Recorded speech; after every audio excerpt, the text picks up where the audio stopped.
ബൈജു സരയുവിനെ താലികെട്ടി ഭാര്യയാക്കി. അതെ, ബൈജുവും അതുപോലെ തന്നെ സരയുവും വിവാഹിതരാവുകയാണ്. ഉടനെ തന്നെ ബൈജുവിന് ഒരു കുടുംബം വേണമെന്നും അതുപോലെ തന്നെ സരയുവിനും ഇനിയൊരു ജീവിതം വേണമെന്നുമുള്ള തീരുമാനത്തിൽ കിരണും കല്യാണിയും എത്തുന്നു. അങ്ങനെ ബൈജുവിനെ കൊണ്ട് സരയുവിനെ താലി കെട്ടിക്കാൻ അവർ മുതിരുകയാണ് ചെയ്യുന്നത്. ഈ കാര്യങ്ങൾ ബൈജുവിനെയും സരയുവിനെയും കിരണും കല്യാണിയും പറഞ്ഞ് സമ്മതിപ്പിക്കുന്നു.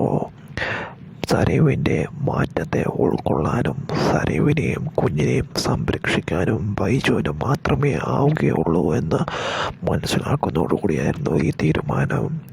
ബൈജുവിനെ ഭർത്താവായി സ്വീകരിക്കാൻ സരയുവും ഉറപ്പായിരുന്നു, സമ്മതമായിരുന്നു.